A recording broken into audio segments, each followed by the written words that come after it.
Hello friends, myself Satish Kumar Misra. Today I will tell you about the interrogative sentence of simple present tense. Interrogative sentence को हिंदी में प्रश्नवाचक वाक्य कहते हैं। Simple present tense के interrogative sentence में हम सब्जेक्ट से पहले डू या डस का प्रयोग करते हैं और सब्जेक्ट के बाद वर्ब की फर्स्ट फॉर्म का प्रयोग करते हैं। इससे पहले मैं अपनी प्रीवियस वीडियो में आपको बता चुका हूं कि जिस सेंटेंस में डू या डस का प्रयोग किया गया है उसमें हमेशा वर्ब की फर्स्ट फॉर्म का ही प्रयोग होगा। सेंटेंस के बीच में कभी कभी प्रश्नवाचक शब्द आते हैं, जैसे कब, क्यों, क्या। तो ऐसे सेंटेंसेस में डू या डस से पहले इस प्रश्नवाचक शब्द की अंग्रेजी लिखी जाएगी। अब हम सेंटेंस फॉर्मेशन सबसे पहले सिंगुलर सब्जेक्ट के साथ करेंगे। सिंगुलर सब्जेक्ट क्या क्या होते हैं? He, she, it, Ravi. Sentence formation का स्टैंडर्ड फार्मूला है सब्जेक्ट, वर्ब एंड ऑब्जेक्ट। अब चूंकि हम सिंगुलर सब्जेक्ट के साथ सेंटेंस फॉर्मेशन करेंगे तो सबसे पहले हम डस का प्रयोग करेंगे, उसके बाद सिंगुलर सब्जेक्ट लिखेंगे। क्योंकि मैं पहले ही बता चुका हूं कि इंटरोगेटिव सेंटेंस में डू या डस का प्रयोग सब्जेक्ट से पहले किया जाता है और वर्ब की फर्स्ट फॉर्म का प्रयोग सब्जेक्ट के बाद किया जाता है। तो सिंगुलर सब्जेक्ट से पहले हम डस का प्रयोग करेंगे और सिंगुलर सब्जेक्ट के बाद हम वर्ब की फर्स्ट फॉर्म का प्रयोग करेंगे और उसके बाद हम ऑब्जेक्ट लिखेंगे। अब सेंटेंस है क्या वह किताब पढ़ता है। तो इस सेंटेंस में हम थोड़ी देर के लिए क्या हटा देते हैं, इस क्या को थोड़ी देर के लिए हम भूल जाते हैं। अब सेंटेंस बचा वह किताब पढ़ता है।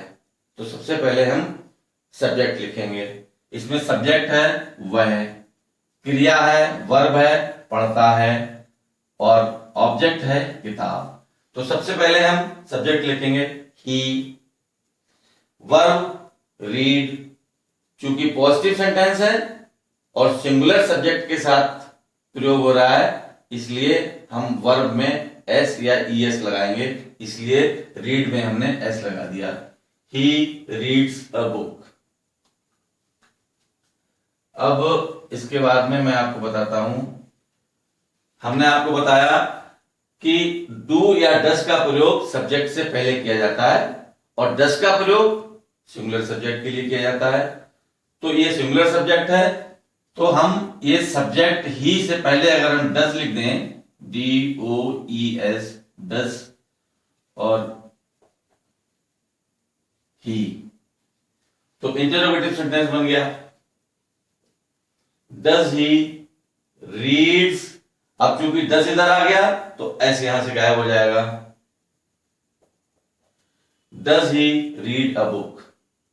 इसी तरीके से क्या सीता मधुर गाना गाती है। तो थोड़ी देर के लिए हम यहां पर क्या को भूल जाते हैं, सीता मधुर गाना गाती है। सब्जेक्ट क्या है इसमें? सीता। वर्ब क्या है? गाती है, सिंग्स।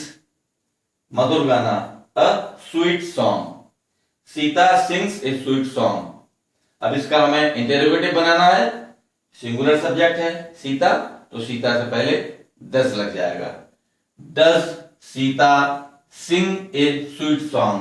क्योंकि अब ये एस यहां से यहां पर गायब हो जाएगा क्योंकि डस आ गया यहां पे। तो सेंटेंस क्या बना आपका? डस सीता सिंग ए स्वीट सॉन्ग। क्या राजस्थान में वर्षा होती है। तो थोड़ी देर के लिए क्या हटा दिया हमने, राजस्थान में वर्षा होती है। मौसम, क्लाइमेट्स, बेजानदार चीजें, इनके लिए हम या ऐसे सेंटेंसेस में हम इट को सब्जेक्ट के रूप में लेते हैं। ऐसे सेंटेंसेस में इट का प्रयोग होता है सब्जेक्ट के रूप में। तो सबसे पहले हम सब्जेक्ट लिखेंगे इट। वर्षा होती है rains. It rains in the Rajasthan. Rajasthan में वर्षा होती है। अब हमें इसका इंटरोगेटिव बनाना है तो डस पहले लग जाएगा सब्जेक्ट से और वर्ब में जो एस या ईएस लगा हुआ है तो वो गायब हो जाएगा। Does it rain in the Rajasthan. अब सेंटेंस आया वह स्कूल कब जाता है। अब यहां पर कब सेंटेंस के बीच में प्रयोग किया गया है, तो थोड़ी देर के लिए कब को भूल जाइए। वह स्कूल जाता है, ही सब्जेक्ट, जाता है वर्ब, गोज, ही गोज, कहां जाता है school, to school, he goes to school. अब इसका इंटरोगेटिव बनाइए। इंटरोगेटिव में हमें सब्जेक्ट से पहले डज लगाना है, तो हमने लिख दिया डज ही गो, क्योंकि डज यहां पर आ गया इसलिए ईएस यहां से खत्म हो गया, गायब हो गया। Does he go to school. अब हमने ये स्टार्टिंग में बता दिया कि सेंटेंस के बीच में यदि कोई भी प्रश्नवाचक शब्द का प्रयोग किया गया है तो उसकी अंग्रेजी डू या डज से पहले लिखी जाएगी, अर्थात कब की अंग्रेजी डज से पहले लिख देंगे। तो हमने पहले लिख दिया व्हेन, उसके बाद does he go to school, when does he go to school, when does से पहले आ गया, बाकी सेंटेंस सेम रहा। अब हम सेंटेंस फॉर्मेशन प्लूरल सब्जेक्ट के साथ करेंगे। प्लूरल सब्जेक्ट में क्या क्या होते हैं, I, you, we, they. I and you they are always exceptional, उनके साथ हमेशा प्लूरल का व्यवहार किया जाता है even though they are singular. Sentence formation सबसे पहले डू लिखेंगे, उसके बाद प्लूरल सब्जेक्ट लिखा जाएगा, उसके बाद वर्ब की फर्स्ट फॉर्म लिखी जाएगी, उसके बाद ऑब्जेक्ट लिखा जाएगा। लेकिन साथ ही साथ हम पॉजिटिव सेंटेंस का भी रिवीजन कराएंगे। क्या मैं कहानी लिखता हूं, थोड़ी देर के लिए क्या को भूल जाइए, मैं कहानी लिखता हूं। सबसे पहले लिखेंगे हम सब्जेक्ट आई, उसके बाद लिखेंगे वर्ब लिखता हूं, राइट। इसमें एस या ईएस नहीं लगेगा क्योंकि प्लूरल सब्जेक्ट है। आई राइट अ लेटर, सॉरी कहानी, मैं कहानी लिखता हूं, आई राइट अ स्टोरी। अब इसको इंटरोगेटिव बनाना है तो सब्जेक्ट से पहले डू लगा दीजिए, do I right a story. क्या वे सड़क पर दौड़ते हैं, थोड़ी देर के लिए यहां पर भी क्या के बारे में भूल जाइए, वे सड़क पर टहलते हैं, वे सड़क पर टहलते हैं। सब्जेक्ट है दे, वर्ब है वॉक, दे वॉक, ऑब्जेक्ट है सड़क पर on the road, they walk on the road. अब इसका इंटरोगेटिव बना दीजिए। इंटरोगेटिव बनाने के लिए सब्जेक्ट से पहले डू लगा दीजिए, do they walk on the road. अगला सेंटेंस है वे बाजार में क्या खरीदते हैं।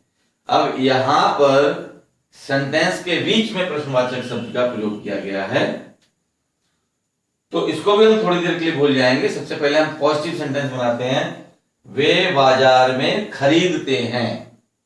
ओके, सब्जेक्ट क्या है दे, खरीदते हैं को अंग्रेजी में कहते हैं परचेज, दे परचेज बाजार में, in the market, they purchase in the market. अब इसका इंटरोगेटिव बना दीजिए, डू पहले लग जाएगा सब्जेक्ट से, do they purchase in the market, interrogative हो गया। लेकिन इस सेंटेंस के बीच में प्रश्नवाचक शब्द लिखा हुआ है तो उसकी अंग्रेजी डू से पहले लिख जाएगी।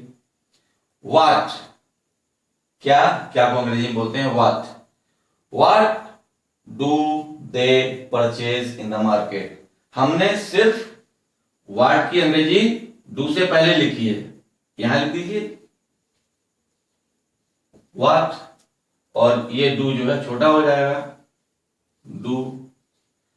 देखिए सेंटेंस वही है, what do they purchase in the market, what do they purchase in the market. So I think it is understood. जब भी हम इंटरोगेटिव सेंटेंस बनाएंगे, यदि सेंटेंस के बीच में कोई प्रश्नवाचक शब्द का प्रयोग किया गया है तो उसकी अंग्रेजी डू या डज से पहले लिखेंगे। And I hope it should be clear to you. Okay, bye.